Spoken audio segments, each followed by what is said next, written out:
Shalom, shalom, akiyam. First and foremost, I would like to give all praise, honor, and glory to Yahweh, Bahashem, Yahweh Shai, Bahashem, Rakah, Kwadash. I would also like to give a double honors to the elders and apostles of Great Millstone, where I learned this 144% truth. I would also like to say peace and salutations to the hopeful elect, starting with the 144,000 men of Israel, which consists of the servants, the prophets, whom have been ordained since the foundations of this earth to sing this new song, which comes in the form of this gospel, which would be preached throughout all four corners of this earth and rest upon the ears of the innumerable multitude, men, women, and children of the nation of Israel, that may be scattered throughout all four corners of this earth. It's just Bayan back again through the spirit and power of Yahweh, Bahashem, Yahweh Shai. And I just wanted to get into a brief lesson speaking on this individual by the name of Myron Golden. And he's a complete maniac, man. All right, now the beloved elder apostle Tahar, he just recently did a lesson going into this individual, trying to say that, Genesis 25, when it mentions, Jacob and Esau, two nations are in Rebekah's womb, it's referring to the nature of us individually. We have evil in us and good in us, so on and so forth. I'm going to play the clip. And we're going to get into it. It's going to be real brief. There's no need for this lesson to be long. I enjoy beating on these wacky-tacky, bugged-out so-called Christians. Okay, because, hey, this 501c3 tax charter, all right, bugged-out so-called Christianity, okay, has been a stronghold on our people, for the longest time. And now Yahweh Bahashem Yahweh Shai has allowed us to receive this truth. You see, so being set in defense of the gospel, it should be, there should be an itch. There should be an itch to defend this truth, man. And yeah, it's going to be repetitive. Same precepts are going to come out. You see, but hey, at the end of the day, this word must be preached. The true understanding must go forth. And the men that the Lord sent and poured his spirit on are going to do the work. See? And they're going to have that inspiration to do so. So through the spirit and power of Yahweh Ba'ashem Yahweh Shai, before we get into this, right? Let's get this word real quick, right? Let's get this word. Matter of fact, let's get it here. Let's go to the etymology. All right, let's get this word progenitor real quick. This word progenitor under the noun, right? An ancestor in the direct line. Okay? An ancestor. Now, what you're going to find out is that Jacob and Esau, they're progenitors, man. Of the Jacob is the progenitor of the so-called Negroes, Latinos, and Native Americans you see today. And Evil E, okay, is the progenitor of these so-called white people, man, that you see before you. The seed of the wicked. The third parts of men. Okay, and it even stems further back than that, to Adam. Okay, when you go through the lineage of the blessed seed. Okay, and we know that Adam had Cain.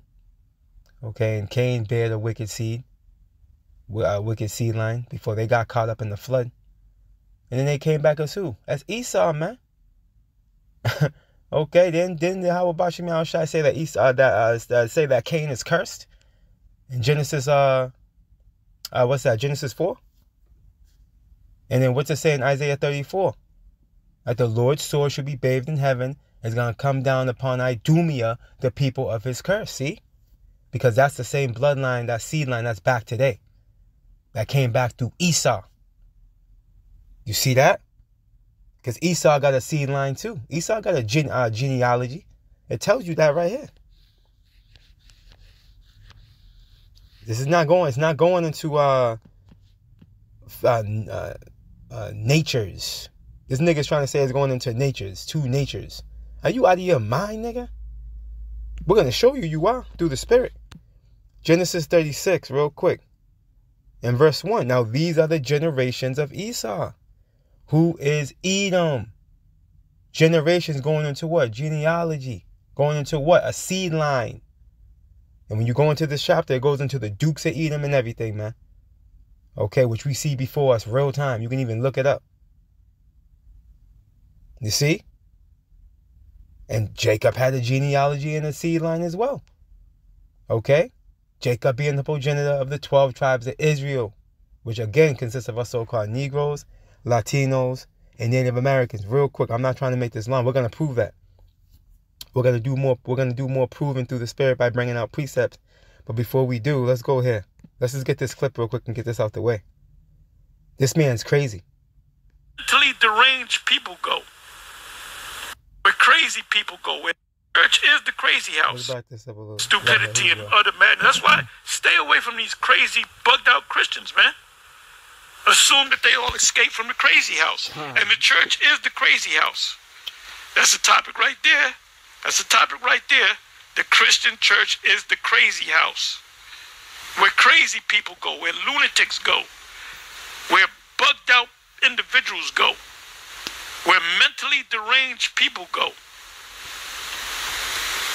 Nature before we came to Christ, and our new nature after we came to Christ, and the battle between those two natures. Nature after we, our picture of some. So there are two nations. Check this video out, and I'll be back. When it says there are two nations in thy womb, Jacob and Esau are a picture of something. The story of Jacob and Esau is a picture of our old nature before. That couldn't be further from the truth. The story of Jacob and Esau is history. It's history, man. That's why Apostle Paul mentioned it in what? Romans 9. Jacob and Esau is brought up throughout the whole scripture, even in the Apocrypha, 2nd Ezra 6 and 9. You see? These niggas are out of their mind.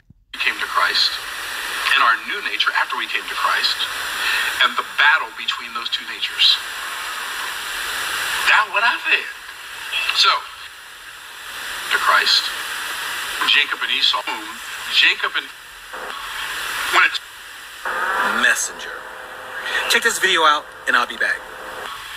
When it says There's two nations, he went from the word nation to the word nature.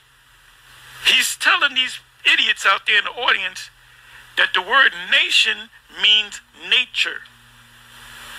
And it went right over their heads.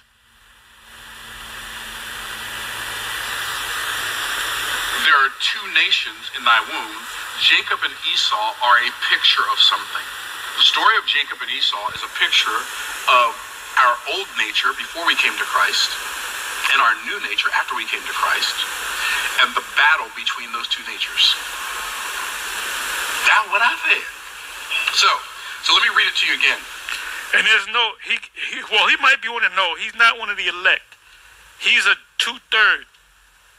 And then Yahweh B'Shem Yahushua going to kill his ass.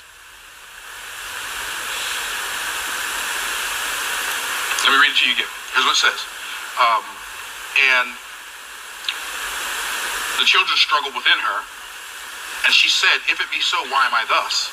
And she went to inquire of the Lord, and the Lord said unto her, two nations are in thy womb, and just like two nations were in her womb, two natures are in my being and in your being. You have two natures. You have a sin nature, but when you were born again, like you're literally your life is a twin, and one of them's older and one of them's younger, just like these were. Like you got your. You just heard what the nigga said, right? You heard what he said, right?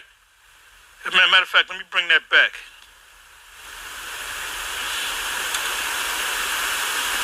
Were in her womb, two natures are in my being and in your being. You have two natures. You have a sin nature, but when you were born again, like you're literally your life is a twin, and one of them's older and one of them's younger, just like these were.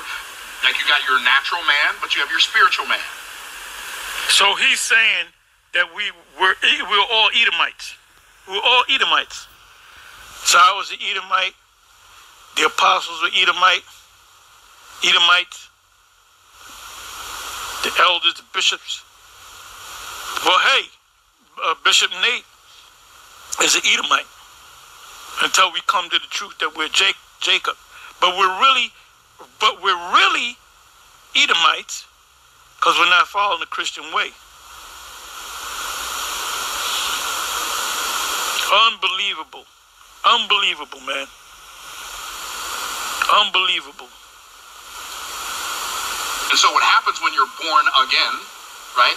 Your new man is younger than your old man. This is about to get juicy, y'all.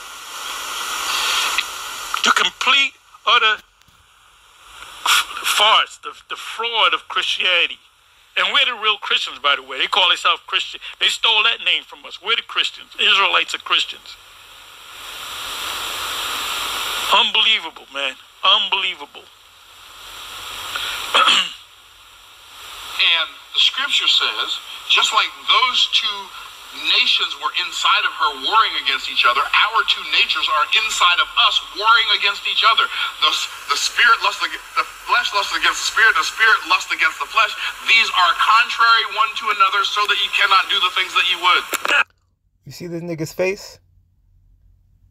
This man is trying his hardest, okay, to protect Esau, man. So it can't really mean what it says, man. Because, hey, if this is talking about Jacob and Esau being two nations, literal people, like progenitors of nations that we see before us today, guess what? We know Esau's doomed, man. This man is trying his ass off to protect Esau.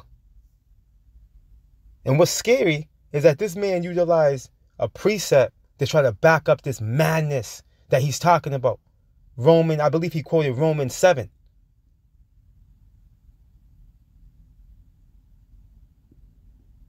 Which is obviously Genesis 25 isn't talking about that.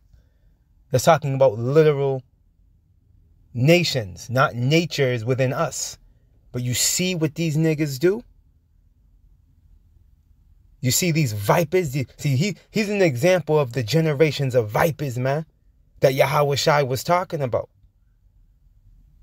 This nigga took the scriptures, flipped it, and bounced it and contorted it to create something that's not there. And we're going to show you that through the spirit. But I mean, anybody in their right mind knows that this nigga's bugging. But believe it or not, there's a crowd before him and nobody's outroaring about what he's saying. They're just sitting there listening, absorbing the wine of Babylon. Just taking it in. Just absorbing it. Being led right to the ditch, right there, right behind this ashy nigga, heading to that ditch. From there, let's get into some history. We're going to leave it right there. Now let's go here. And again, this is not going to be long. It doesn't have to be. We just got to grab precepts to prove that Genesis 25 is not talking about natures. It's talking about nations like it says. Okay? Two nations were in Rebecca's womb. Let's go here. Okay? 2nd Ezra 3, real quick. Let's start at verse 13. It reads, Now when they lived so wickedly before thee, thou didst choose thee a man from among them, whose name was Abraham. Him thou lovest, and unto him only thou showedest thy will, and madest an everlasting covenant with him, promising him that thou wouldest never forsake his seed. Okay, what seed is that? What seed going into what? Sperma, which goes into what? Bloodline. Let's see what seed this is talking about. We're going to come back here. We're going to go back to 2nd Ezra. Let me just get this real quick. Genesis 17 real quick. And 19, let's blow it up. And Yahweh Ba'ashem Yahweh Shai said, Sarah thy wife shall bear thee a son indeed, and thou shalt call his name Isaac. Okay? And I will establish my covenant, right, my agreement with him for an everlasting agreement, for an everlasting covenant, man. And with who? His seed after him. And we know who came after Isaac. You see?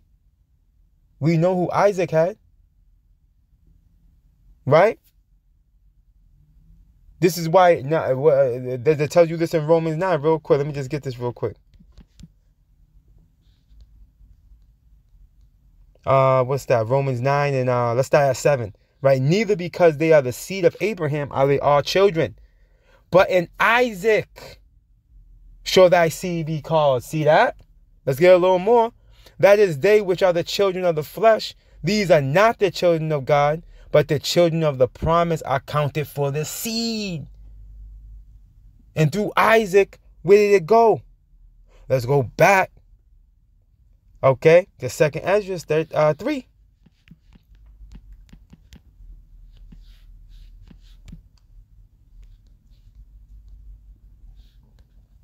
Second Ezra 3 said, just proving that it's not talking about natures.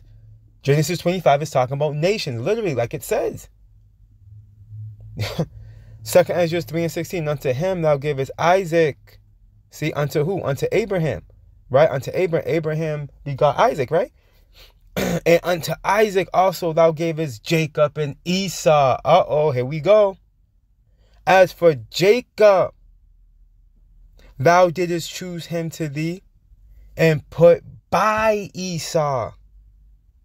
Meaning what? He didn't choose him or his seed line. Why? Because it rested on Jacob. We're going to prove it right now. And so Jacob became what? A great multitude, man. A great multitude of what? Of people. You see? Of nations. 12 tribes. Each tribe consists of a nation, man. You see? And this is where that lot rested upon, man. As a matter of fact, let's close out right here. This doesn't have to be long. Let's get that Sirach 44. And we're gonna keep beating you so-called Christians into powder with these scriptures, man, and with this truth. The book of Ecclesiastes is also known as the book of Sirach, chapter 44 and verse 22, and it reads, with Isaac did he establish likewise for Abraham, his father's sake, the blessing of all men and the covenant, and made it rest upon the head of Jacob. He acknowledged him in his blessing and gave him a heritage. Right? Which goes into what? A heritage is a birthright. See that? And divided his portions among who? The 12 tribes did he part them. You see that? Jacob and Esau, that story of Jacob and Esau is going into history. This nigga was trying to say it was going into, what did he say? What did this crazy Negro say? Let's go back. Let's start from right here. Messenger. Check this video out, and I'll be back. When it says Two nations, he went from the word nature. Jacob and Esau are a picture of something. The story of Jacob. He's saying it's a picture of something, which is going into under his understanding or his teaching. It's what the picture of with what the good and evil within us. Esau is a picture of our old nature before we came to Christ, and our new nature after we came to Christ, and the battle between those two natures. This nigga's crazy. Okay, and we just proved it through the Spirit. And there's many more lessons that are going to be coming out. You know, proving this to be a complete farce. And this is just goes to show you that the desperate measures, okay, that evil E's willing to go. Right? And these wicked 2/3 niggas that are joined unto him in efforts to fulfill his wicked, diabolical agenda. And keeping our people trapped and snared. Okay? In the philosophies of this 501c3 tax charter, wacky tacky so-called Christianity. A complete false doctrine. Right? That's gonna get you deleted, man. It's gonna get you deleted. It's what you gotta understand. And this individual working for Evil E, having that covenant with him, guess what? He's gonna be trodden down. Like it tells us in Isaiah 28. His covenant with death, man, is gonna be disannulled, man. Through. Hey, and it's gonna get worse. Because we at the end. We going home soon, Akiyama Nakwaf. All praise, honor, and glory To Yahweh, Bahashem, Yahweh Shai, Bahashem, Rakah, Quedash. Double honors to the elders and apostles of Great Millstone, where I learnt this 144% truth. Lord willing, you Akiyam and Akwaf were edified. Barakatah Yahweh, Barakatah Yahweh Shai. Kal Halalium La Yahweh, Bahashem, Yahweh Shai, Bahashem, Rakah, Quedash. Shalom.